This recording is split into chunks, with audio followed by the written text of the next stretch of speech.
Okay बच्चों, again good evening everyone, good evening. हम लोग आज के क्लास में फोकस दो तीन चीजों पे करेंगे।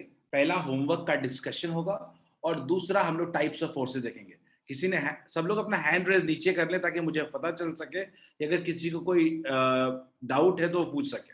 शुभम हैंड रेज नीचे कर लो, अमृत अनुपम हैंड रेज नीचे कर लो, शुभम उत्कर्ष भी हैंड रेज नीचे कर, उत्कर्ष ने हैंड रेज किया है, ठीक है। मैं अनम्यूट कर रहा हूँ आपको। प्रिंस, गुड इवनिंग प्रिंस, ठीक है। सो एनीवन, शुभम क्या कुछ क्वेश्चन पूछना है क्या? Shubham, do you want to ask anything? Shubham sir मेरा कहूत में सर शुरुआत में सर होने लगा, फिर सर हुआ ही नहीं सर, लैग होने लगा सर। काम करें शुभम, आप अपने फोन में ना कहूत का ऐप डाउनलोड कर लें, वो अच्छा हो जाएगा। बार बार गूगल पे नहीं जाना पड़ेगा आपको, ठीक है? ठीक है सर, मैं कर लूंगा। ठीक है। Utkarsh, do you want to ask anything? Utkarsh, मैं आपको अनम्यूट कर रहा हूँ। सर ये आप ये चैप्टर्स किस बुक से पढ़ा रहे हैं? एनसीईआरटी से। एनसीईआरटी पढ़ा है। एनसीईआरटी का फिजिक्स का जो पहला चैप्टर है एनसीईआरटी में, वो क्या है? वो यही है, वो फोर्स एंड इट प्रेशर ही है। एनसीईआरटी का साइंस का बुक ले लियो, खरीद लियो? नो सर, मेरे पास नहीं है।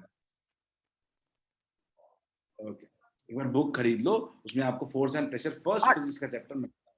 और सर अभी तक आपने टोटल आज से पहले कितने क्लासेस लिए हैं? 2 लेक्चर्स ले चुका हूँ, 2 लेक्चर ले चुका हूँ। दोनों की रिकॉर्डिंग ग्रुप पे भेज दूंगा आपको, ठीक है? सर प्लीज भेज दीजिएगा क्योंकि मैं आज से अटेंड करना शुरू। चलिए ओके बच्चों, तो चलो बच्चों हम लोग स्टार्ट करते हैं आज का क्लास, लेकिन उसके पहले 10 मिनट होमवर्क का डिस्कशन कर लिया जाए, ठीक है? कोई बात नहीं बच्चों, जिन्होंने कहूत में ठीक से पार्टिसिपेट नहीं कर पाए नेटवर्क इशू की वजह से, वो नेटवर्क का थोड़ा प्रॉब्लम रहेगा तो दिक्कत कहूत में आएगी ही आएगी, वी नो, तो उसको थोड़ा हमें ठीक करना पड़ेगा। खैर चलो, class 8 force and pressure lecture 3, today's date is 28th of April, 28th of April, ठीक है। सत्यम, जिन्होंने भी होमवर्क सबमिट नहीं किया है वो आप रोहित सर से बात करके आज होमवर्क शाम तक सबमिट करें। मैं आज ही होमवर्क का निकालूंगा किसके सबमिट हुए हैं, ठीक है? आप कर चुके हो, आप उसको भेजो अब, ठीक है? चलो होमवर्क का डिस्कशन करते हैं। सबसे पहले बात करते हैं कॉन्सेप्ट चेक का। कॉन्सेप्ट चेक में आपके 1 to 4 क्वेश्चंस, कॉन्सेप्ट चेक का 1 to 4 क्वेश्चन। किसी को डाउट है क्या? जस्ट पुट नंबर, कौन से क्वेश्चन में डाउट है? पूर्णिमा ने हैंड रेज किया है। पूर्णिमा, मैं आपको अनम्यूट कर रहा हूं, बाकी लोग नंबर बताओ 1 to 4 में किस क्वेश्चन में डाउट है? पूर्णिमा गो अहेड, पूछिए। सर कॉन्सेप्ट चेक में क्वेश्चन नंबर 3 मल्टीपल चॉइस है। नहीं, मल्टीपल चॉइस कहाँ है? वो तो 2 क्वेश्चन है, स्क्रीन पे क्वेश्चन दिख रहा है आपको, देखो, ठीक है? सर उस 1.1 में जो कॉन्सेप्ट चेक है उसमें का क्वेश्चन 1.1 का कॉन्सेप्ट चेक का थर्ड क्वेश्चन तो यही है ना जो मैंने स्क्रीन पे दिखाया हुआ है। What is meant by force due to interaction, give an example to illustrate your answer, ठीक है? No sir question is suppose a boy stands on 2 bricks with his weight evenly distributed between 2 bricks, वो वाला question. अब exam corner की बात करो क्या? Third question, ठीक है, वो वाला, वो हम आते हैं, उस पे आते हैं। सबसे पहले शुरुआत करते हैं 1 to 4 में। स्क्रीन पे क्वेश्चन देखे और उसके हिसाब से डाउट पूछे। पूर्णिमा, क्वेश्चन स्क्रीन पे देखो। क्वेश्चन में 1 to 4 में कोई डाउट नहीं है। नो सर, इसमें कोई डाउट नहीं।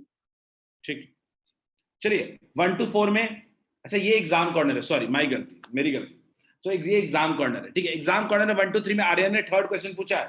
थर्ड क्वेश्चन देखते हैं। What is meant by force due to interaction, give an example to illustrate your answer. मान ली फोर्स ड्यू टू इंटरेक्शन का मतलब क्या होता है? फोर्स विद डायरेक्ट कांटेक्ट, दो बॉडी के बीच डायरेक्ट कांटेक्ट की वजह से जो फोर्स लगता है, that is called force due to interaction.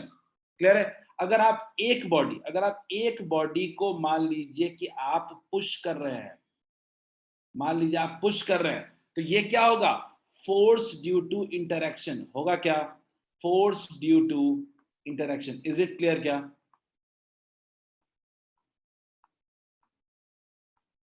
Is it clear to all of you? Are it clear है क्या? थर्ड क्वेश्चन आपने पूछा था, फोर्स ड्यू टू इंटरेक्शन का एग्जांपल क्या होगा? A man pushing a body, ठीक है। क्वेश्चन नंबर 4 किसी को डाउट है क्या? कौशिक ने 2 पूछा है। Give 2 examples each of situation which push और पुल टू चेंज द स्टेट। तो ये इजी क्वेश्चन है कौशिक, इसके तो एग्जांपल दुनिया भर के हैं, पुश और पुल के। इसके एग्जांपल्स हम क्या ही दे सकते हैं। फॉर एग्जांपल मैं टेबल को पुल कर रहा हूँ, ठीक है, मैं रस्सी से किसी को खींच रहा हूँ, ये पुल हो जाएगा, ठीक है, मैं किसी टेबल को धक्का दे रहा हूँ, पुश हो जाएगा। You can give numerous examples. 1 to 4 हो गया। आते हैं 5, किसी को डाउट है क्या? 5, 6, 7, 8, 9 में अमृत ने पूछा है 6 नंबर क्वेश्चन। क्वेश्चन नंबर 6 पूछा है, what is meant by change of state of motion due to force. याद करिए, इस पे तो हमने बहुत लंबी बात की थी। चेंज ऑफ स्टेट क्या होता था, इस पे सबसे ज्यादा हमने बात किया है। चेंज ऑफ स्टेट होता था कोई बॉडी रेस्ट से मोशन में चला जाए, रेस्ट टू मोशन चला जाए, कोई बॉडी मोशन टू रेस्ट चला जाए, मोशन में है मोशन टू क्या हो जाए, रेस्ट में चला जाए, कोई बॉडी की स्पीड इंक्रीज कर जाए, स्पीड इंक्रीज कर जाए, किसी बॉडी की स्पीड डिक्रीज कर जाए। क्लियर है क्या? क्वेश्चन नंबर 6, उज्जवल हैंड रेज किया, उज्जवल पूछो। सर क्वेश्चन नंबर 7 और 8। 6 बता के बाद 7, 8 में ही जाते उज्जवल।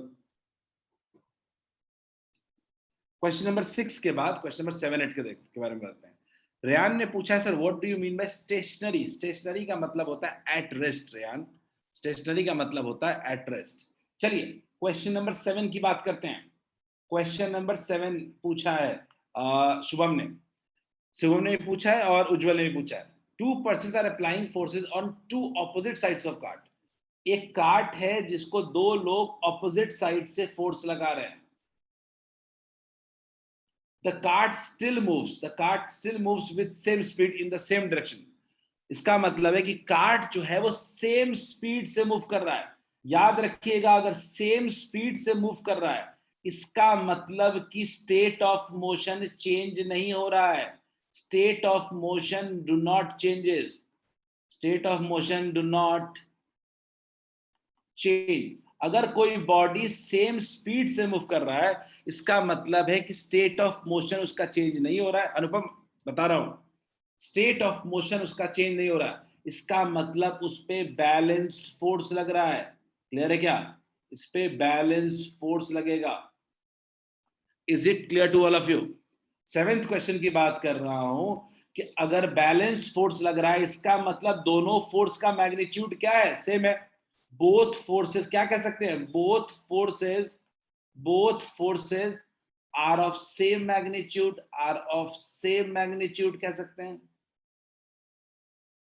किसी को डाउट है क्या क्वेश्चन नंबर 7 में? Anyone having any doubt? Abhiraj ने बढ़िया पॉइंट कहा कि सर इस केस में टोटल फोर्स 0 हो जाएगा। जब टोटल फोर्स तो तभी 0 होगा जब दोनों फोर्स इक्वल एंड ऑपोजिट होगा। इज इट क्लियर क्या? अभिराज यही कहना चाहते थे। क्वेश्चन नंबर 7 क्या क्लियर है क्या?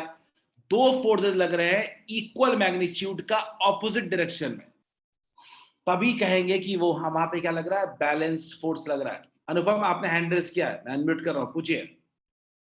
Sir your sound is coming very slowly. नहीं, मैं अनुपम, मेरा साउंड ठीक आ रहा है अनुपम, एक बार थोड़ा एक बार चेक कर लो एक बार। मुझे और किसी ने कंप्लेन नहीं किया है, ठीक है, एक बार देख लो। चलिए, नयन ने बोला सर इट मूव्स। देखो नयन क्या लिख रहा है इस क्वेश्चन में, 7th नंबर क्वेश्चन में कह रहा है कि cart moves with same speed in same direction. तो क्या स्टेट ऑफ मोशन चेंज हुआ है क्या? अच्छा, स्टेट ऑफ मोशन चेंज नहीं हो रहा है, मतलब उस पर टोटल फोर्स क्या है? 0 है। टोटल फोर्स 0 तभी होगा जब दोनों फोर्सेस इक्वल एंड ऑपोजिट होंगे। क्लियर है क्या? बहुत अच्छा क्वेश्चन है ये 7। ठीक है, 8वां नंबर क्वेश्चन देखते हैं। क्वेश्चन नंबर 8 देखते हैं जो उज्जवल ने पूछा था।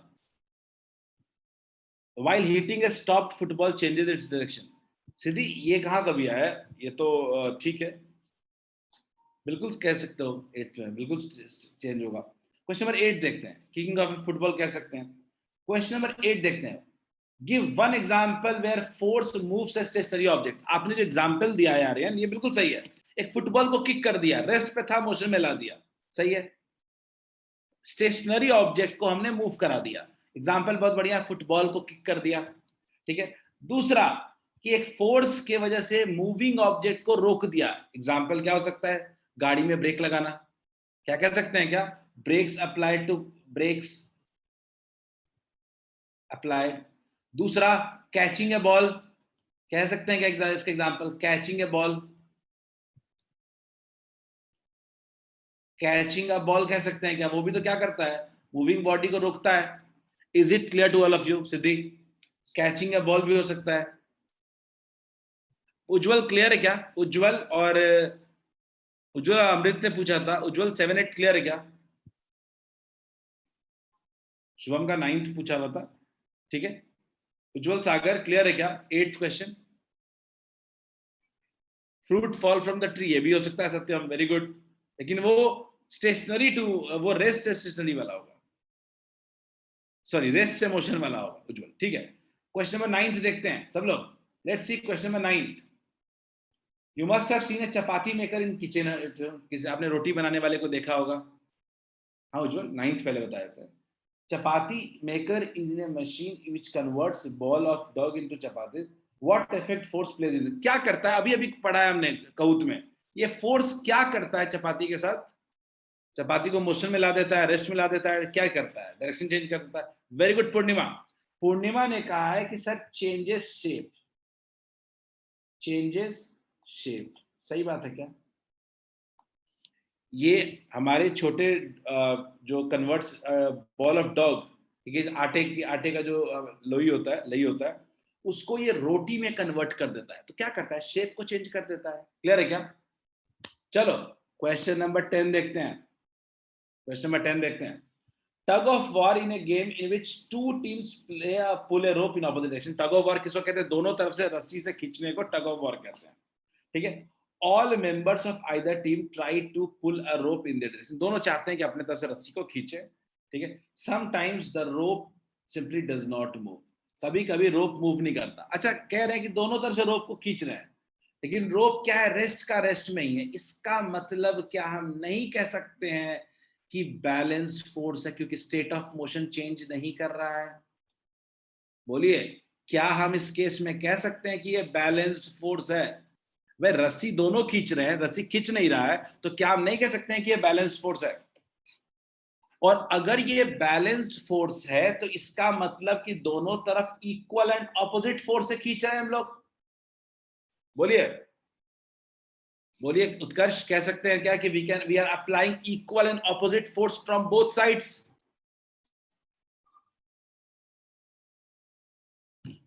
ठीक है, तो ये हमारा हो गया पहला पार्ट खत्म। अब आते हैं होमवर्क वाले, होमवर्क के सेकंड पार्ट पे।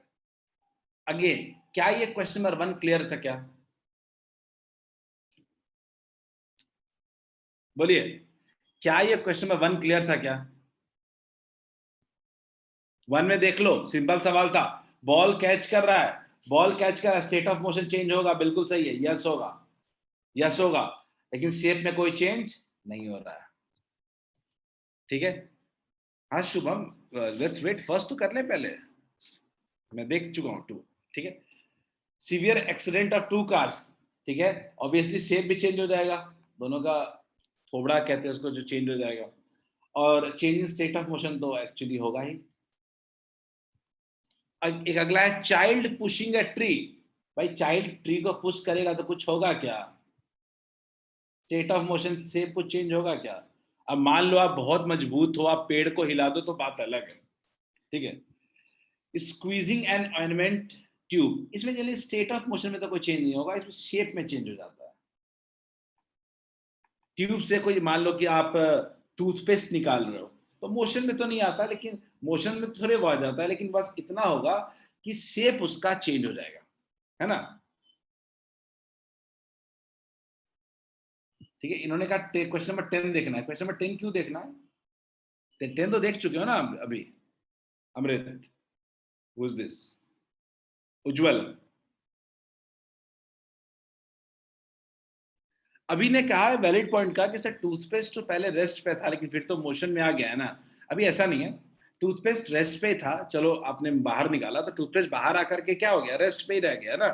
जो भी है, जिसकी वजह से फ्रिक्शन की वजह से टूथपेस्ट थोड़े ना चलने लगता, मूव करने लगता है, टूथपेस्ट बाहर आके रेस्ट पे हो गया, लेकिन टूथपेस्ट का शेप था पेस्ट का, वो क्या हो गया, चेंज हो गया। तो हम उस लिहाज से कह सकते हैं कि ये टूथपेस्ट जो होगा स्क्वीज करने के बाद वो शेप चेंज हुआ है, ठीक है, ना कि उसका मोशन में आ गया, स्टेट ऑफ मोशन चेंज हो गया, ठीक है। बस स्टार्टिंग में बाहर बस आ रहा है बस, ठीक है। तो ये एक कॉन्ट्राडिक्टरी क्वेश्चन हो सकता है यहाँ।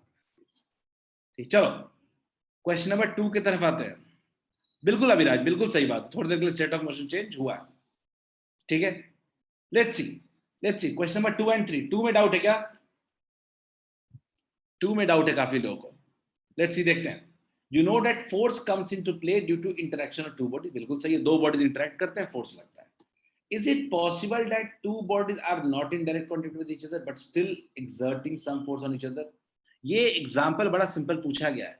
क्या ऐसा पॉसिबल है कि दो बॉडी एक दूसरे के साथ डायरेक्ट कांटेक्ट में नहीं हो और दोनों पे फोर्स लगा? वेरी गुड नयन। नयन ने कहा सर नॉन कांटेक्ट फोर्स, जो आज पढ़ने वाले हैं क्लास में हम लोग। इलेक्ट्रिक फोर्स, ग्रेविटेशनल फोर्स, ये सब फोर्स क्या है? नॉन कांटेक्ट फोर्स है।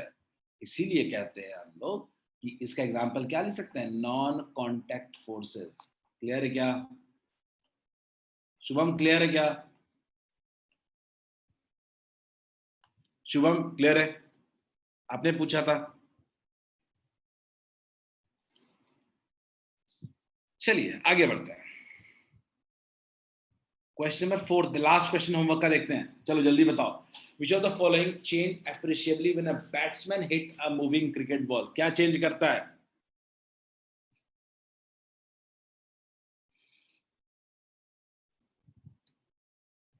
इजी क्वेश्चन है तो। पूर्णिमा ने थर्ड क्वेश्चन पूछा। पूर्णिमा थर्ड क्वेश्चन में डाउट है क्या? एक सेकंड रुक जाओ बच्चों, एक सेकंड रुक जाओ। थर्ड में भी डाउट है लोगों को, फोर्थ पे आता हूं। सपोज अ बॉय, एक बार देख लेते हैं। Suppose a boy stands with its weight evenly distributed between two bricks. If he exerted total force F on both the bricks, then how much force exerted by on the each brick? तो बड़ा clear है ना कि total force कितना exert हो रहा है? Force F exert हो रहा है दोनों का। टोटल फोर्स कितना? F। ये दोनों बॉडी में कितना हो जाएगा? आधा आधा एग्जर्ट डिवाइड हो जाएगा, F/2 और F/2। इज इट क्लियर क्या? पूर्णिमा क्लियर है क्या? मुझे लगता है बहुत सिंपल स्ट्रेट फॉरवर्ड क्वेश्चन है। एक बंदा, सिंपल सोचो ना कि दो ब्रिक्स पे आपने पैर रख रखे हैं, तो टोटल आपका जो वेट होगा वो दोनों पे डिवाइड नहीं हो जाएगा क्या? Half half. कितना हो जाएगा? F/2 और F/2। क्लियर है? आगे बढ़ते हैं। क्वेश्चन नंबर 4 में काफी लोगों ने आंसर दिया था। फोर्थ में काफी लोग आंसर दे रहे थे डी। काफी लोगों ने आंसर दिया है डी। फोर्थ में चेक करते हैं। जब बैट से हिट करते हैं तो पहला तो शेप, अब ऐसा मानते हैं कि बॉल का शेप चेंज नहीं हो रहा है, ठीक है। साइज ऑब्वियसली सब बॉल छोटा बड़ा तो हो नहीं रहा है, तो क्या चेंज हो रहा है? तो एक तो स्पीड चेंज हो जाता है और दूसरा डायरेक्शन चेंज हो जाता है। क्लियर है क्या? क्या आंसर इसका 2 and 4 होगा क्या? Good, let's start our class. चलो तो आज का क्लास हम लोग शुरू करते हैं अपने टॉपिक टाइप्स ऑफ फोर्सेस, ठीक है। लास्ट क्लास में आपको हमने थोड़ा बहुत इसका हिंट दे दिया था। तो हम फोर्सेस का जो टाइप है, हम दो बेस्ड ऑन इंटरेक्शन देखने वाले हैं। हम देखने वाले हैं types of forces based on interaction. Based on interaction,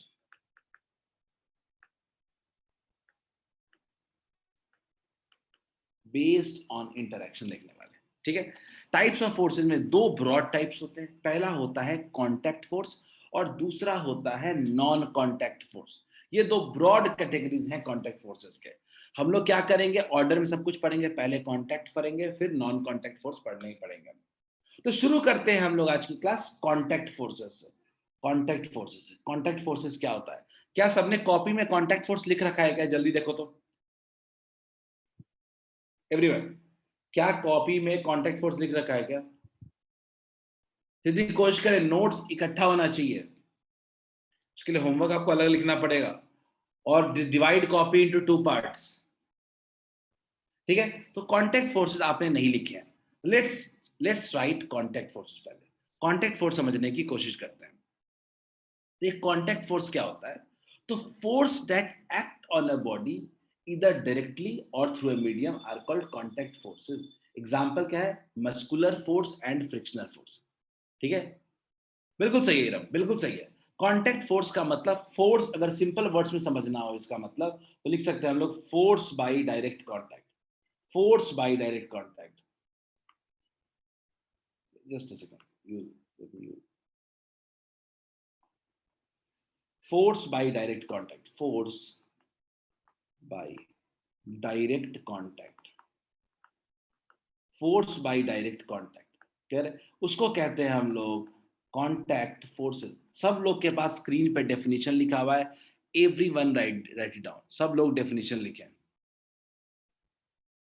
सब लोग डेफिनेशन लिखने की कोशिश करें। We are dealing with force by direct contact, ठीक है? लिखे हुए हो तो लिख लो जल्दी से, I am giving you time. Types of contact forces हमने लिखवाया था, मस्कुलर फोर्स और फ्रिक्शनल फोर्स। हम सारे इंडिविजुअल टाइप्स के बारे में अलग अलग बात करेंगे। शुभम ने हैंड रेज करने को बोला। शुभम पूछो क्या डाउट है? सर मेरे को उस समय सर ऐसे सुनाई नहीं दे सर। सर होमवर्क का कलर कॉपी बनाना है। मैंने कहा शुभम कि एक ही कॉपी में 2 पार्ट कर दो, मिडिल से आप होमवर्क बनाओ और उसके पहले आप क्लास वर्क करो, एक नोट्स बनाओ, ताकि दोनों सेपरेट रहेगा एटलीस्ट, ठीक है? Okay sir, thank you sir. Utkarsh ने हैंड रेज किया। Utkarsh go ahead and ask.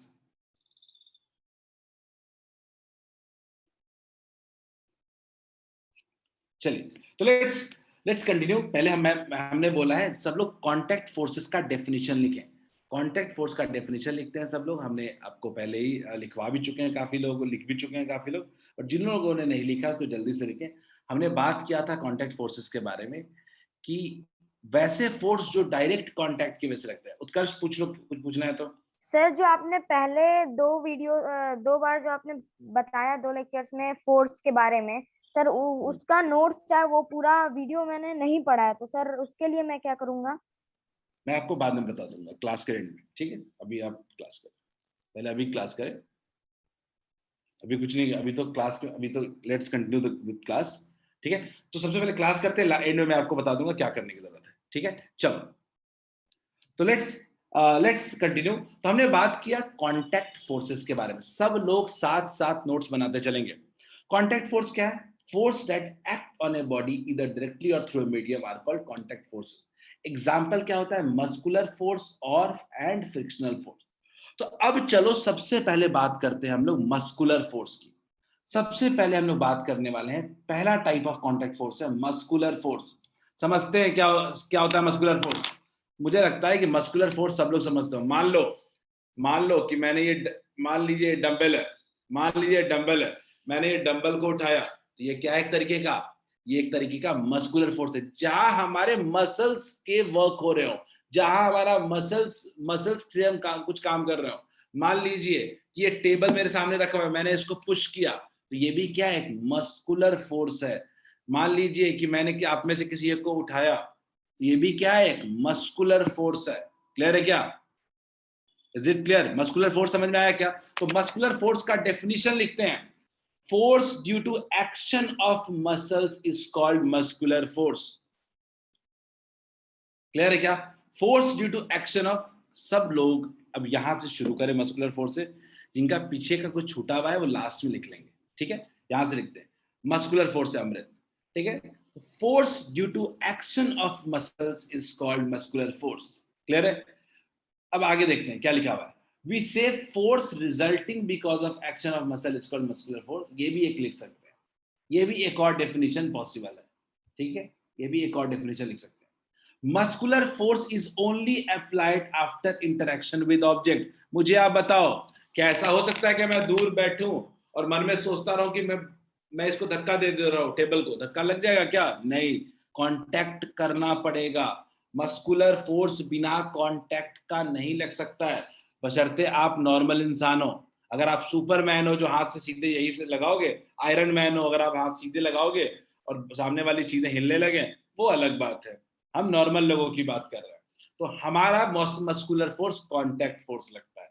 Clear है क्या सबको? नॉर्मल लोगों के लिए, आयरन मैन सुपरमैन के लिए नहीं है ये। चलो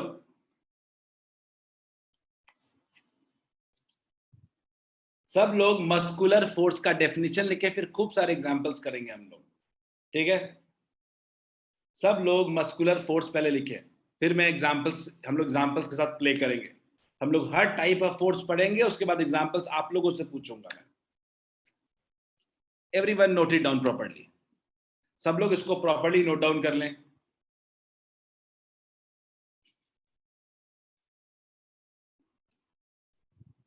Force due to the action of muscle is called muscular force, or we can say force resulting because of action of muscle is called muscular force. मान लो घर पे पिटाई पड़ती है, कैसा फोर्स है? घर पे पिटाई पड़ती है ना, नहीं तो मानोगे नहीं, बट कैसा फोर्स है? सत्य, इंटरेक्शन का मीनिंग कांटेक्ट।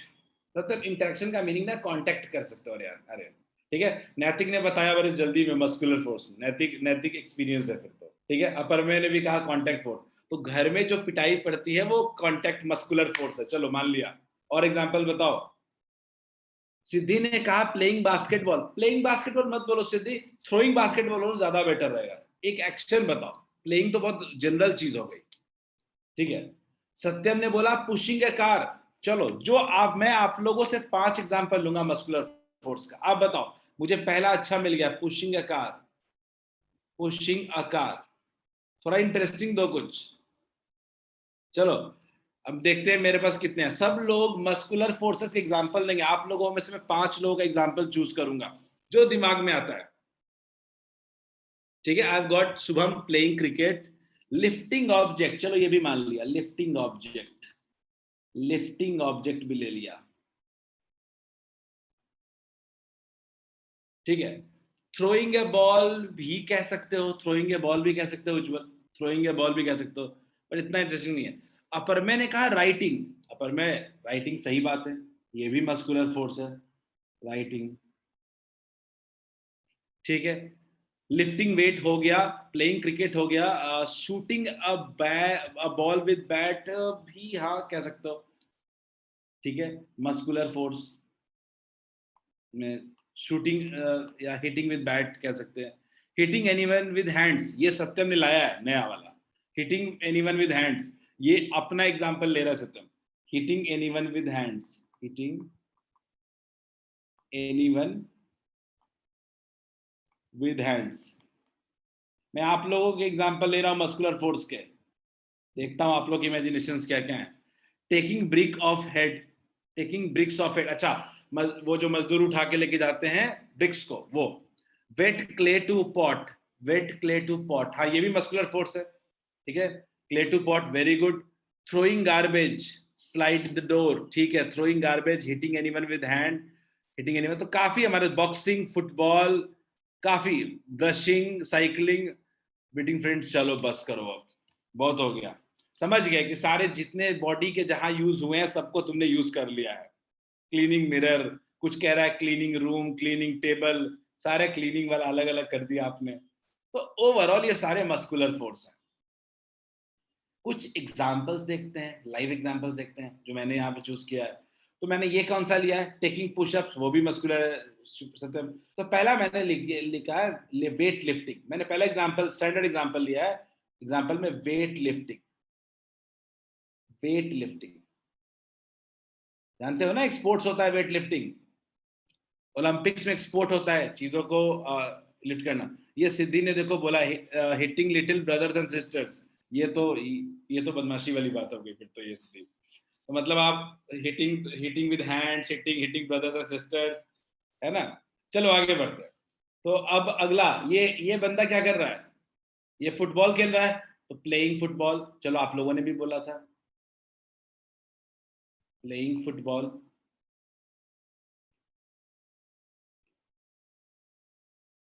और ये बोलो तीसरा क्या है, निर्भय सिंह जंपिंग। निर्भय तीसरा बताओ मस्कुलर फोर्स का एग्जांपल। ये क्या है, ये बैल वाला क्या चल रहा है ये? हाँ, रेयान ने सही वर्ड यूज किया।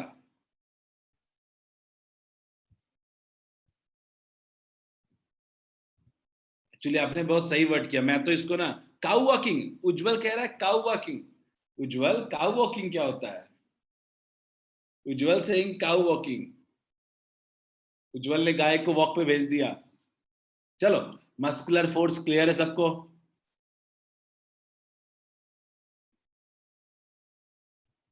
ठीक है, चलो डन हो गया, गया। ये हमारा हो गया मस्कुलर फोर्स, जहां हमारे मसल्स की जरूरत पड़ रही है, can be said as muscular force. Muscular force बिना डायरेक्ट कांटेक्ट के नहीं हो सकता।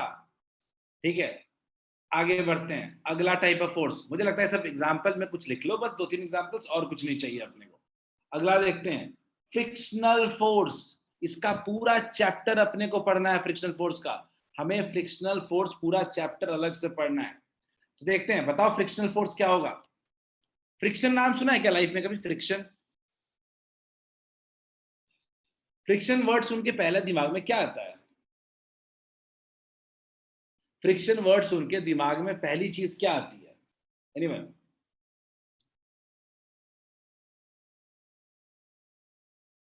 नहीं Satyam, something falling, falling from tree का से फ्रिक्शन कहां से वर्ड आता है दिमाग में? पूर्णिमा ने कहा स्मूथ, उल्टा बल्कि होगा रफ, ठीक है, रफ। कभी देखा होगा आपने, कभी फ्रिक्शन का वर्ड का यूज जनरली जो होता है एनीथिंग शेकिंग, अरे ने कहा एनीथिंग शेकिंग, जनरली फ्रिक्शन का मतलब जो पहला दिमाग में आता है वो आता है रुकावट, ठीक है, पहला जो वर्ड आता है वो आता है रुकावट, ठीक है। फ्रिक्शन का मतलब, फ्रिक्शन कुछ नहीं है, एक तरह का फोर्स है जो मोशन को रोकने की कोशिश करता है, जो मोशन को क्या करता है? रोकता है। That is called frictional force. अगर फ्रिक्शनल, अगर सिंपल सी बात करूं कि मान लीजिए घर में भी ट्राई करना है इसको, घर में भी आप मान लो कि आप एक बॉडी को जोर से धक्का लगा के छोड़ देते हो आप, तो क्या वो बॉडी चलता ही रहता है क्या? निर्भय, very good. Rubbing with hand भी हो सकता, बोथ हैंड भी हो सकता है फ्रिक्शन। मुझे बताओ कि मान लीजिए अगर आप किसी बॉडी को धक्का लगा के छोड़ देते हैं तो क्या बॉडी वो ग्राउंड पे चलता ही रहता है क्या? कभी रुकता नहीं है क्या? क्या वो बॉडी अपने आप स्लो डाउन होकर रुक जाता है क्या? पर कौन रोक रहा है उसको? उसको रोकता है सरफेस और बॉडी के बीच का फ्रिक्शनल फोर्स। उसको रोकता है सरफेस और बॉडी के बीच का फ्रिक्शनल फोर्स। ये जो सरफेस है और ये बॉडी है, इन दोनों के बीच क्या होता है? फ्रिक्शन। ये क्या करता है? ये इसके स्पीड को कम कर देता है, ये स्पीड को कम कर देता है, स्पीड डिक्रीजेस, स्पीड डिक्रीज करता है तो क्या हो जाएगा? स्टेट ऑफ मोशन चेंज हो गया। तो क्या कह सकते हैं? Friction is applied.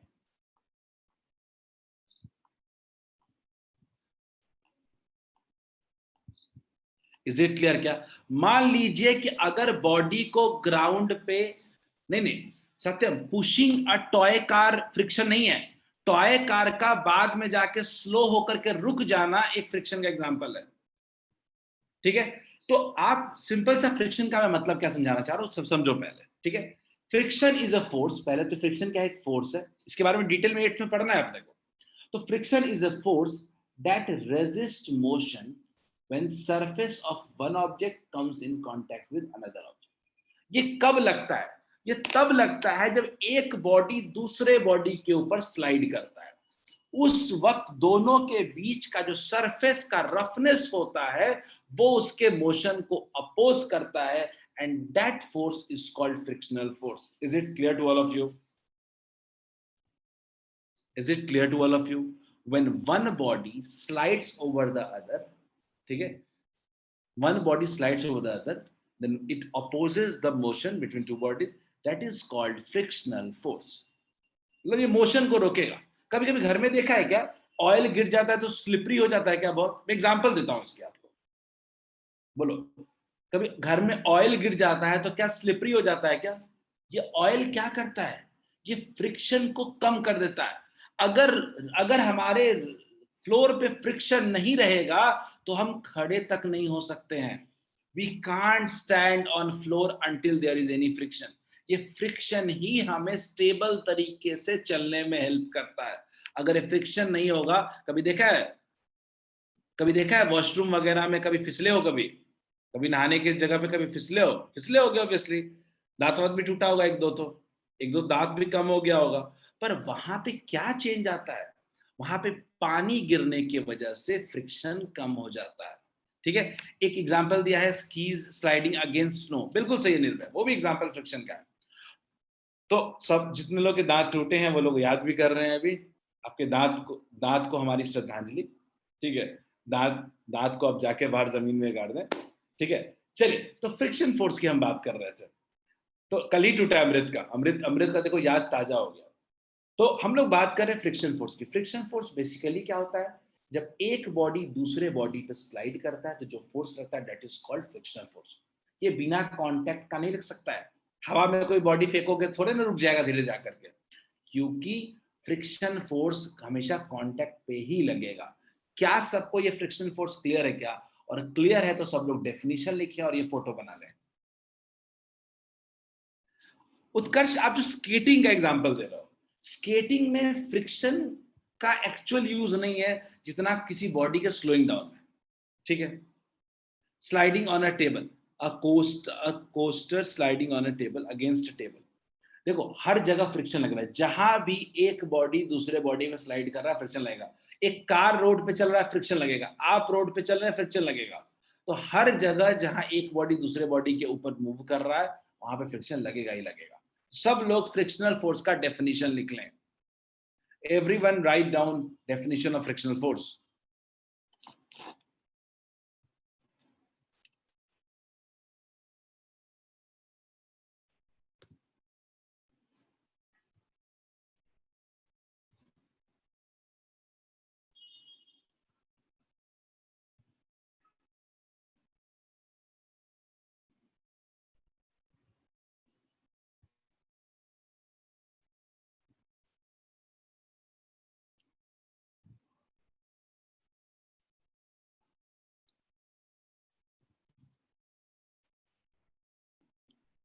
In examples में बताऊंगा। शुभम, एग्जांपल्स रुक जाते हैं, आप ऊपर का लिखो ना सर, एग्जांपल्स तो समझाएंगे ना, अभी समझे नहीं ना। उत्कर्ष ने हैंड रेज किया है। हाँ उत्कर्ष पूछिए। सर किसी स्केटिंग में सर, जब स्केट बोर्ड से जो उसके व्हील्स होते हैं वो हम एक बार हम लोग पैर से उसको मारते हैं तो फिर थोड़ा दूर आगे जाके फिर वो तो रुक ही जाता है ना। Best example of friction.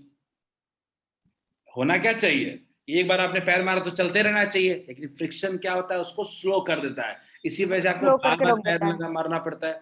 सही बात। चलिए निर्भय, आपने हैंड रेज किया, निर्भय पूछो।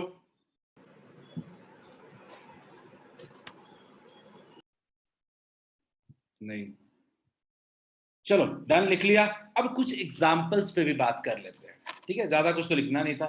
तो due to friction force between the surface of the ball and the ground that brings the ball to rest। पहला वाला एग्जांपल तो बहुत क्लियर है कि बॉल को रोल कर दो ग्राउंड पे, वो अपने आप स्लो डाउन होकर के क्या हो जाएगा, रुक जाएगा। पहला वाला एग्जांपल तो मुझे लगता है क्लियर होगा, between the surface of the ball and ground that brings moving ball to rest, ठीक है?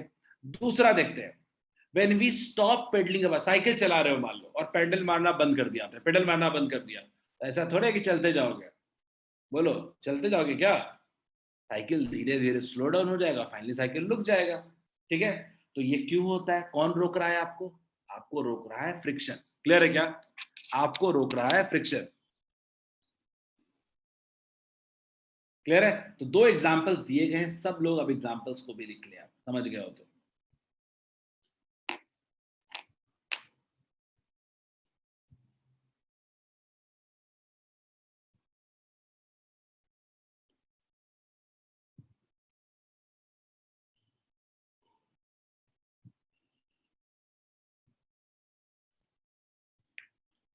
उत्कर्ष ने हैंड रेज किया, उत्कर्ष पूछिए। Sir moving of car frictional force का एग्जांपल है या नहीं? बिल्कुल होगा। मूविंग ऑफ कार नहीं, car coming to rest when power is switched off. Power off कर दोगे कार का, धीरे धीरे हाँ। कार रुक जाएगा, वो एग्जांपल।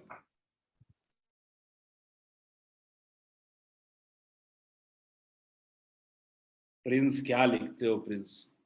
प्रिंस लिखना चाहता है कि नो एक्सेलेटर इन बाइक, लिखा है नो इश्क लेटर इन बाइक, ठीक है? तुम्हारा ना हिंदी लिखने में थोड़ा ध्यान दो प्रिंस तुम। नो इश्क लेटर इन बाइक मतलब एक्सेलेटर नहीं है बाइक में, ऑब्वियसली गाड़ी स्लो होकर रुक जाएगी। Switching off the switch of a moving fan, अरे ये कैसे किया? अच्छा मूविंग फैन, हाँ ये बिल्कुल, इन्होंने कहा कि फैन का स्विच ऑफ कर देंगे तो धीरे धीरे वो रुक जाएगा। वेरी वेरी गुड, ठीक है। निर्भय ने कहा कि मस्कुलर फोर्स नहीं। निर्भय अब लास्ट में स्लाइड दे देता हूँ ना, वो लिख लेना फिर उसके बाद, ठीक है? लास्ट में स्लाइड दे दूंगा, जो छूट गया उसके लिए जगह छोड़ के रखो और लिख लेना अच्छे से। नोट सबसे इंपॉर्टेंट चीज है। चलिए सब लोग लिख ले, जल्दी लिख के बताएं कि लिख लिया है। से एटलीस्ट पुट ग्रीन टिक, से यस। मुझे भी दिखता रहेगा कितने लोगों ने लिख लिया है। विजय तो ज्यादा नहीं है, उज्ज्वल ने क्रॉस लगाया हुआ है। पूर्णिमा डन, वेरी गुड।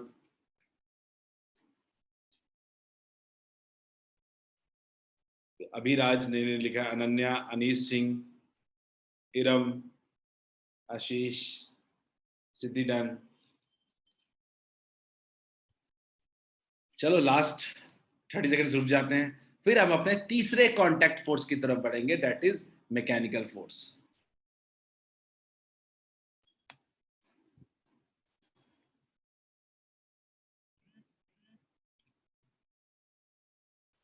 चलो लेट्स गो अहेड, आगे बढ़ते हैं। मूविंग ए ट्रॉली तो नहीं कह सकते आप Purnima, trolley coming to rest better example होगा। ठीक है, चलिए थर्ड पे आते हैं, मैकेनिकल फोर्स पे आते हैं। मैकेनिकल फोर्स को लेके ना एक कंफ्यूजन रहता है हमेशा। क्या होता है कि मैकेनिकल फोर्स को हम जनरली ये मानते हैं कि ये मस्कुलर और फ्रिक्शन का ही पार्ट है, ये कोई अलग फोर्स नहीं है, या कह सकते हैं मस्कुलर का ही एक पार्ट है। बट स्टिल आप लोग कई बार, आप लोगों ने मुझसे लास्ट क्लास में पूछा था कि सर मैकेनिकल फोर्स भी बताइएगा, तो मैं मैकेनिकल फोर्स का भी एग्जांपल लेके आया। ठीक है, देखते हैं। तो मैकेनिकल फोर्स क्या है? A mechanical force can be defined as force that features some direct contact between two objects, यानी एक one applying force on another which is on state of rest or in state of motion, ठीक है, and results in production of change in state of motion। ठीक है, जैसे example, अगर आप mechanical force generally किसको कहा जाता है? मैकेनिकल फोर्स वो मस्कुलर फोर्स का वो पार्ट है, एक मस्कुलर फोर्स का वो पार्ट है जिसमें स्टेट ऑफ मोशन का भी चेंज हो रहा हो। जैसे मस्कुलर फोर्स तो डायरेक्शन चेंज कर सकता है, शेप चेंज कर सकता है, लिफ्ट कर सकता है सर, लेकिन मैकेनिकल फोर्स वो टाइप ऑफ मस्कुलर फोर्स कह सकते हो इसको, जो स्टेट ऑफ मोशन को चेंज करता हो। जैसे एग्जांपल, एक बॉडी को हमने पुश कर दिया, अब वो बॉडी रेस्ट में था, वो क्या आ गया? मोशन पे आ गया। इसको हम लोग एग्जांपल ले सकते हैं मैकेनिकल फोर्स के। ठीक है, कोई बॉडी अगर मान लीजिए चल रहा था, हमने उसको रोक दिया, हम ब्रॉट टू रेस्ट। ठीक है, हम फोर्स लगा के उसको क्या ला दिए? रेस्ट पे ला दिया। इसको भी हम मैकेनिकल फोर्स के एग्जांपल में लिख सकते हैं। यानी मैकेनिकल फोर्स कोई अलग नहीं है, इसीलिए एनसीईआरटी मैकेनिकल फोर्स को अलग से नहीं देता है कुछ। ठीक है, मैकेनिकल फोर्स को कांटेक्ट फोर्स का अलग फोर्स हम लोग इसीलिए नहीं कहते हैं। तो एक काम करें, सब लोग मैकेनिकल फोर्स का एग्जांपल लिख लें और एक दो ऐसे एग्जांपल लिख करके खत्म करें मैकेनिकल फोर्स को। हैंड रेज किया शुभम ने, शुभम पूछिए। सर एग्जांपल एक बार और समझा दीजिए ना सर। समझा देता हूँ। ठीक है, मैंने बोला कि मस्कुलर फोर्स में क्या करते थे आप? खुद अपने कांटेक्ट से बॉडी को, मतलब मान लो आपने बोला था फुटबॉल किक करना वगैरह, काफी सारे एग्जांपल्स आपने लिए थे। अब मैकेनिकल फोर्स क्या कहता है कि वो भी उसी तरह का फोर्स है। वो कहता है कि डायरेक्ट कांटेक्ट लगाना है पहले तो, और बॉडी के स्टेट ऑफ मोशन को चेंज कर सकता हो। जैसे कोई बॉडी रेस्ट में धक्का लगा के मोशन में ला दिया, मोशन में उसको धक्का लगा के रेस्ट पे कर दिया, उसके स्पीड को चेंज कर दिया। ठीक है, तो इस तरह के केसेस में उसको हम मैकेनिकल फोर्स भी कह सकते हैं। क्लियर है क्या? नया डेफिनेशन लिख लो, लीजिए आप लोग, डेफिनेशन लिख लीजिए, इतना ये यूज नहीं आएगा ये। नया डेफिनेशन लिख लीजिए, राइट डाउन डेफिनेशन, और एग्जांपल लिख देता हूं।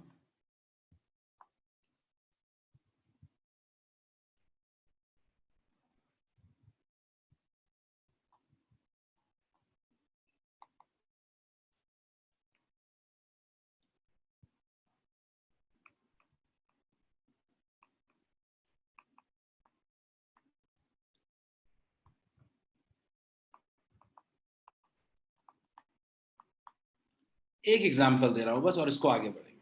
ठीक है, एक सवाल मेरे पास आया है निर्भय की तरफ से। ठीक है sir, use of mechanical force, Nirbhay वही बोला, स्टेट ऑफ मोशन को चेंज करना ही इसका यूज है। इसका यूज क्या है? To change the state of motion.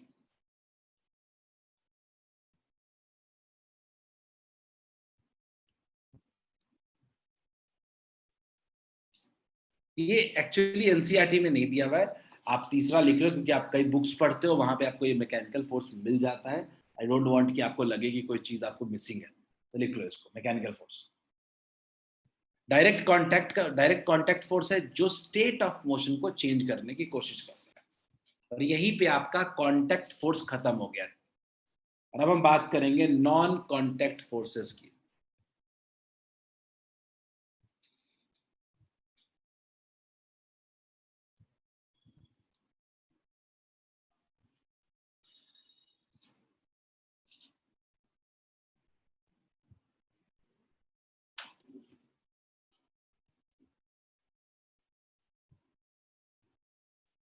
तो ज्यादा टाइम नहीं दे सकता इसमें, लास्ट 30 सेकेंड्स।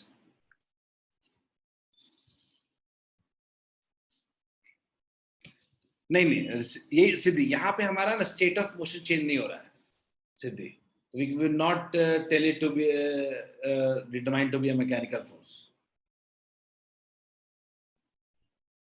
ऐसे एग्जाम्पल जहाँ स्टेट ऑफ मोशन में चेंज हो रहा हो।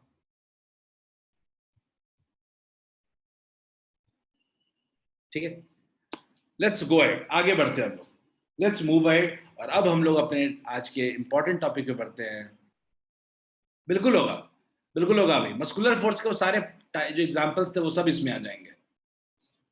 ठीक है, चलिए अब हम लोग शुरू करते हैं आज non contact forces. Non contact forces आज का हमारा सबसे इंपॉर्टेंट टॉपिक में से है। क्या है? Non contact force. क्लियर है? नॉन कॉन्टैक्ट फोर्स मतलब क्या? नाम से क्लियर है कि नॉन कॉन्टैक्ट फोर्स क्या होगा। Forces that act through spaces without making direct contact. ऐसे फोर्सेस जो लग तो रहे हैं बट कोई डायरेक्ट कॉन्टैक्ट के बिना लग रहे हैं with the body are called non contact forces। मतलब ऐसे फोर्स जो बिना किसी डायरेक्ट कॉन्टैक्ट फोर्स के लग रहे हैं, that are called non contact force। लिख लो, जैसे एग्जांपल दे रहा हूं, मान लीजिए पेन को छोड़ दिया तो पेन अपने आप नीचे मूव करने लगा, तो पेन क्या हो रहा है? अर्थ के तरफ अट्रैक्ट हो रहा है, पर क्या अर्थ उसको ऐसा थोड़े जा रहा है, करीब जाके पकड़ के थोड़े ला रहा है, अर्थ कॉन्टैक्ट के साथ तो नहीं ला रहा है, तो बिना कॉन्टैक्ट के उसको फोर्स अपने तरफ खींच रहा है। That is called non-contact force। और इसके 3 टाइप्स हैं, ग्रेविटेशनल, इलेक्ट्रोस्टैटिक और मैग्नेटिक। तीनों के बारे में आपको पूरे हायर क्लासेस में सब पढ़ना होता है। 3 टाइप्स हैं, सब लोग लिखेंगे नॉन कॉन्टैक्ट फोर्सेस का डेफिनेशन और उसके बाद types of non contact force के नाम, ग्रेविटेशनल, इलेक्ट्रोस्टैटिक और मैग्नेटिक, और फिर हम एक एक टाइप की बात करेंगे। नहीं, रेडियो वेव्स नहीं होगा निर्भय, नहीं रेडियो वेव्स नहीं हो सकता निर्भय, रेडियो मतलब एनर्जी है। पर मैं बताऊंगा एक एक करके, सारे पे आएंगे। तीनों अलग अलग फोर्सेस के बारे में हम बात करेंगे, तीनों हम अलग अलग फोर्स के बारे में बात करेंगे। ये 8 का बहुत ही इंपॉर्टेंट पार्ट है, क्योंकि आप समझ लीजिए कि आपके हायर क्लासेस का ये तीनों चीज जो दिख रहा है आपके स्क्रीन पे, ये बहुत बड़ा सिलेबस होता है। ठीक है, उत्कर्ष नेटवर्क इशू है क्या? उज्जवल आपने हैंड रेस किया है, उज्जवल अनम्यूट कर रहा हूं, पूछो, अनम्यूट कर रहा हूं, पूछो। लगता है आप दो सिस्टम से ज्वाइन हो, लगता है।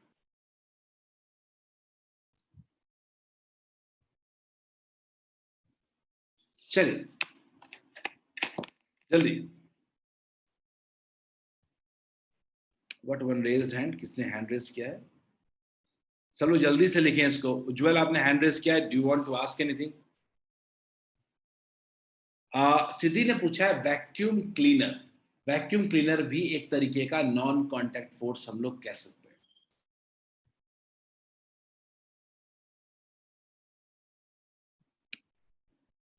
उत्कर्ष राज है, उत्कर्ष पूछिए, क्या पूछना है? सर ये नेटवर्क जो होता है सर, वो नॉन कॉन्टैक्ट फोर्स का एग्जांपल है क्या? नेटवर्क का मतलब इंटरनेट। इंटरनेट, हाँ, किसी भी, अरे 2 डिवाइसेस को एक साथ कनेक्ट करना। ब्लूटूथ नहीं, बिल्कुल नहीं, वो फोर्स है ही नहीं। कॉन्टैक्ट नॉन कॉन्टैक्ट की बात ही नहीं, वो फोर्स ही नहीं है, वो एक सिग्नल का ट्रांसमिशन है। ठीक है, सत्यम ने पूछा है कि सर व्हेन यू कम और hand put close to the small piece of water we see the piece of water. बिल्कुल इलेक्ट्रोस्टैटिक फोर्स में पढ़ाएंगे उसको। ठीक है, एक्सरेज बिल्कुल नहीं, एक्सरे एनर्जी होता है। ठीक है, बिल्कुल सत्य, जो आपने बोला उसको तो हम पढ़ाएंगे भी। चलिए, मुझे लगता है कि आप सबने types of non contact forces लिख लिए होंगे। 3 टाइप्स हैं हमारे पास। पहला टाइप है जो वो है ग्रेविटेशनल फोर्स। ग्रेविटेशनल फोर्स लिख लीजिए, ग्रेविटेशनल फोर्स, नाम लिखिए, फिगर ड्रॉ करने की जरूरत नहीं है। अगला है electrostatic force.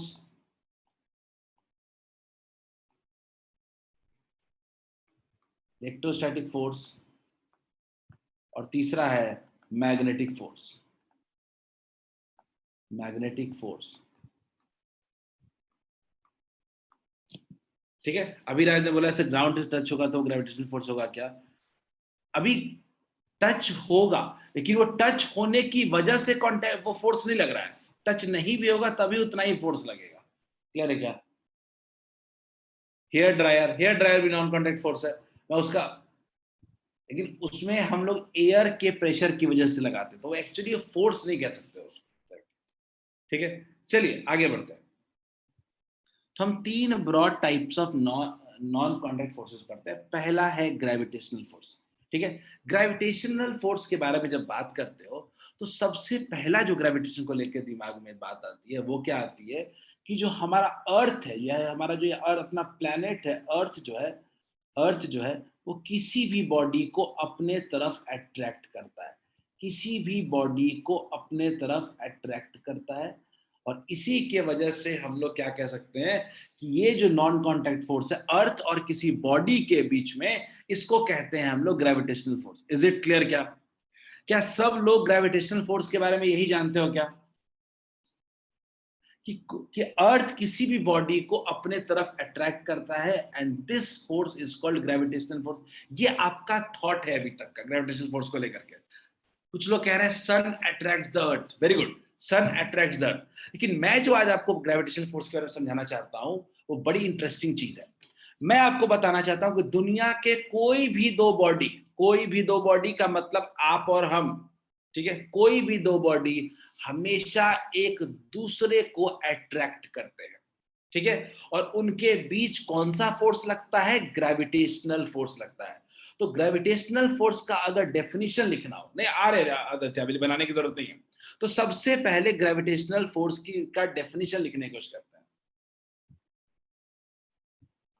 It can be defined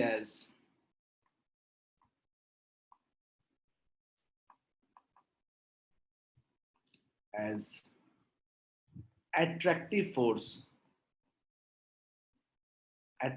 force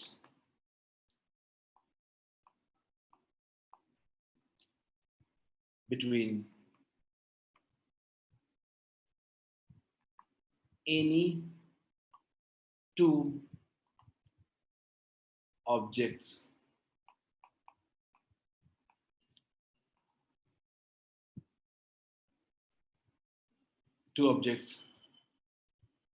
placed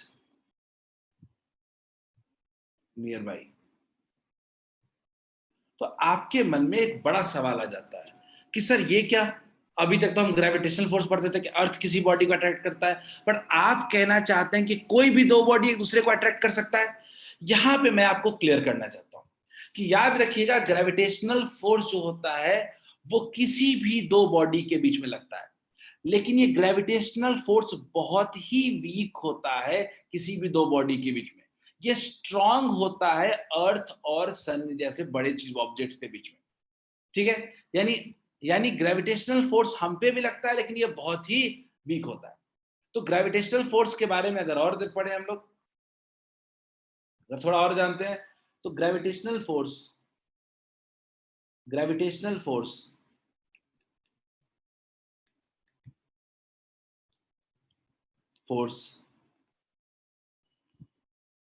depends on mass of two bodies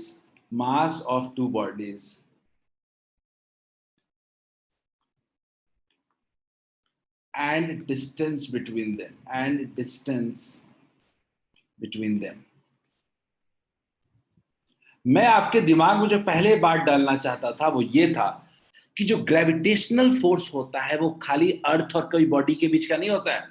gravitational force her दो बॉडी के बीच में मिलता है। बिल्कुल पीडीएफ मिल जाएगा उज्ज्वल, पर क्लास में लिखने की आदत डालें क्योंकि बाद में लिखने से कोई फायदा होता नहीं है। ठीक है, आगे बढ़ते हैं। इरम ने पूछा है force that acts between you and all object around you all times is called gravitational force. बिल्कुल सही है।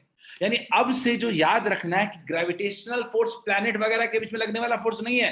ग्रेविटेशनल फोर्स वो फोर्स है जो हम किसी भी दो बॉडी के बीच में लगता है। ठीक है, शुभम ने हैंड रेज किया, शुभम पूछिए। सर वो आपने ग्रेविटेशनल फोर्स डिपेंड लिखा है। Depends on. ओके सर, यही सर दिख नहीं आता सर, अभी मत हटाइएगा। ठीक है, निर्भय ने हैंड रेज किया। निर्भय पूछो। सर कोई भी दो बॉडी में कैसे लगता है? बिल्कुल सही सवाल है आपका। सवाल है कि सर फील तो करते नहीं है, क्यों निर्भय? यस। निर्भय का कहना है कि सर आप कह रहे हो कि हर दो बॉडी के बीच फोर्स ग्रेविटेशनल फोर्स लगता है, लेकिन हम तो फील करते नहीं है। तो हमने लिखा कि ग्रेविटेशनल फोर्स दो बॉडी के बीच में होता है, depends upon mass of two bodies. ठीक है, अब हमारा मास कितना होता है? हमारा मास बहुत ज्यादा होगा, 50 kg होगा, 60-70 kg होगा। हमारा मास बहुत ही कम होता है। तो किसी भी दो नॉर्मल बॉडीज के बीच में अगर आप ग्रेविटेशनल फोर्स देखने जाओगे तो वो बहुत ही वीक होता है। सिंपल वर्ड्स में लिखें तो gravitational force is very weak. Gravitational force gravitational force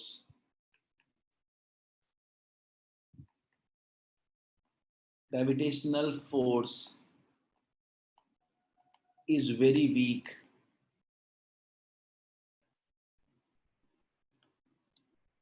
for any two lighter bodies.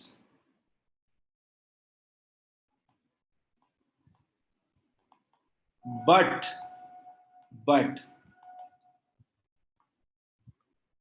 significantly strong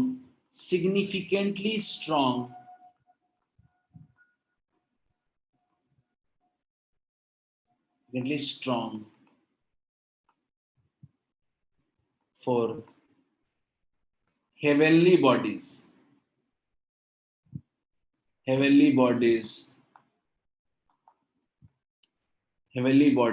like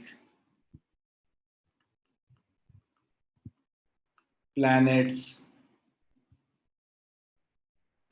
sun, earth,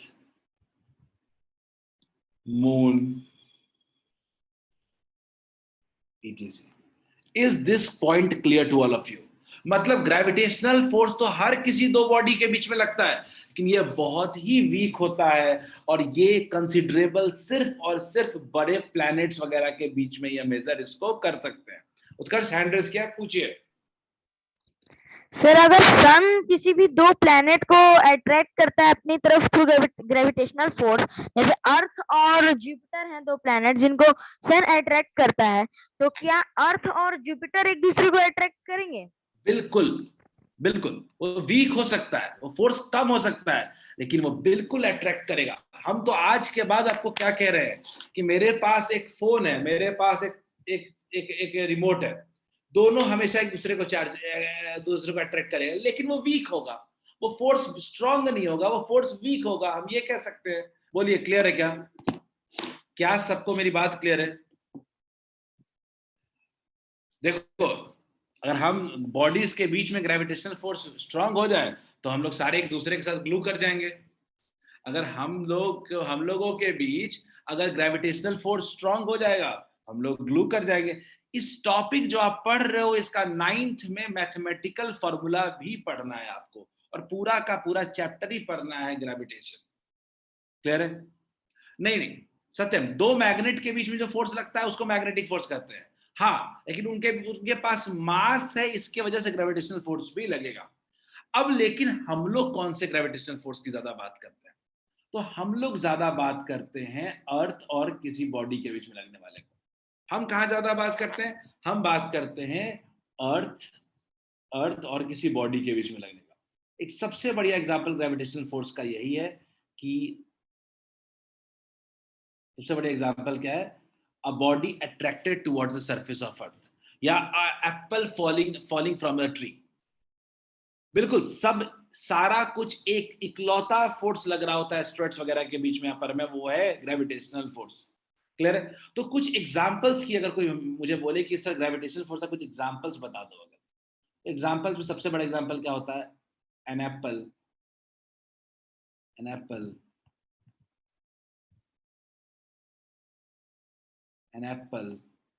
falling from the tree,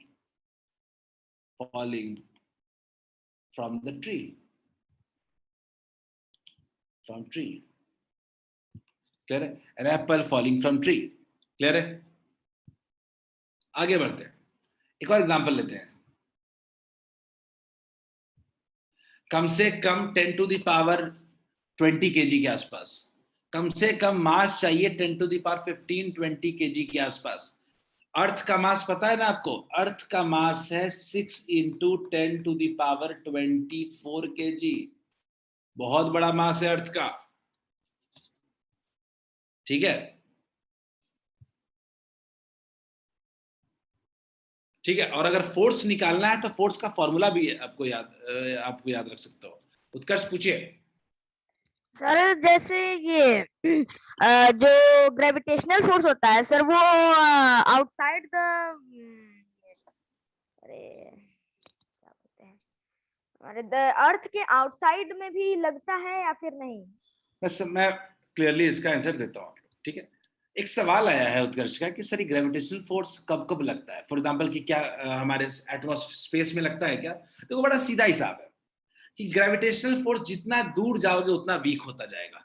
तो स्पेस में जा रहे हो तो अर्थ से दूर जा रहे हो, तो जितना दूर जाओगे ग्रेविटेशनल फोर्स वीक होता जाएगा, और स्पेस में जाने के बाद ऑलमोस्ट ग्रेविटेशन खत्म हो जाता है, फोर्स ऑलमोस्ट जीरो हो जाता है।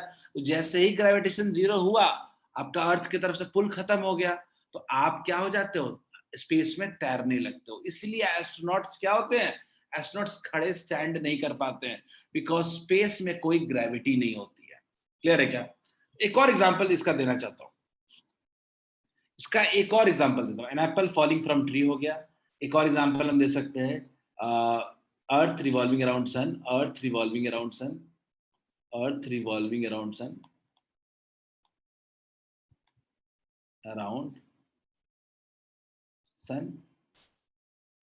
ये भी एक बढ़िया एग्जांपल है। चलो, आई थिंक मुझे लगता है ग्रेविटेशनल फोर्स सबको क्लियर हो चुका है।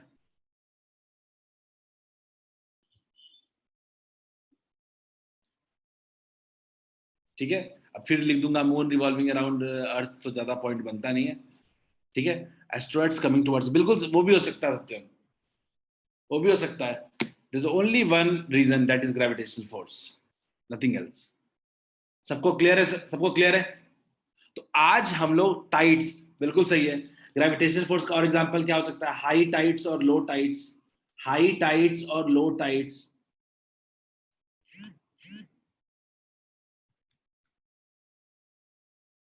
इस ग्रेविटेशनल फोर्स का और एग्जांपल दे सकते हैं हम लोग कि इसी की वजह से we can stand on ground, we can stand on ground, वरना हम भी फ्लोट करने लगेंगे, हम भी फ्लोट करेंगे, we can stand on ground. Weak होता है ना, मून और ह्यूमन के बीच में क्या होता है? वीक होता है। लेकिन मून और ओशन के बीच ग्रेविटेशनल फोर्स लगने की वजह से ही हाई टाइड्स और लो टाइड्स होता है। सुना है ना, मुंबई में हाई टाइड्स और लो टाइड्स आते हैं हर दिन। तो क्यों होता है? जब मून ओशन के बहुत पानी के क्लोज आता है तो पानी को अपने तरफ अट्रैक्ट करता है, जिसकी वजह से हाई टाइड आता है। ठीक है, जब वो दूर जाता है तो वो रिपेल कर, तो दूर चला जाता है तो अट्रैक्शन दूर कम हो जाता है, तब लो टाइड्स आता है। तो हाई टाइड और लो टाइड जो है हमारा, वो आते रहता है। ठीक है, अपर में बहुत ज्यादा नहीं, ग्रेविटेशनल फोर्स की वजह से ही बैलेंस करके सब सारी बॉडीज मूव करती हैं एयर में। इवन एरोप्लेन भी ग्रेविटेशनल फोर्स को ही बैलेंस करता है। ठीक है, आज इसी यही ग्रेविटेशनल फोर्स तक हम एंड करेंगे आज की क्लास को। अगले दिन इलेक्ट्रोस्टैटिक फोर्स और बाकी चीजें पढ़ेंगे और प्रेशर स्टार्ट करेंगे। ठीक है, शुभम ने हैंड रेस किया। शुभम, गो ahead and ask. Sir what's the homework sir? क्या आज का होमवर्क? Yes sir. आज कोई होमवर्क नहीं है आज। ठीक है, थैंक यू। आज कोई होमवर्क नहीं है। अगले दिन टॉपिक खत्म होगा तो पूरा होमवर्क देंगे एक साथ। आज बाकी सब रिलेटेड होमवर्क करो। उत्कर्ष ने हैंड रेस किया, उत्कर्ष पूछिए। सर ये जो आज के पहले के लेक्चर से उनकी वीडियोस भेज दीजिएगा ग्रुप पे। मिल जाएगा, मिल जाएगा, ग्रुप पे डाला हुआ है, बच्चा आपको प्रोवाइड हो जाएगा। ठीक है, नो सर, नहीं मिला है हमको, हम आज ग्रुप में ऐड हुए हैं। ओके, मिल जाएगा। ठीक, चलो बच्चों, यू कैन लीव। बच्चों, हैव अ नाइस डे। मिलते हैं अगले दिन, अगले नेक्स्ट वीक। चलो, मैं आपको ग्रुप पे आपके फिजिक्स के वीडियो दे देता हूँ। ओके,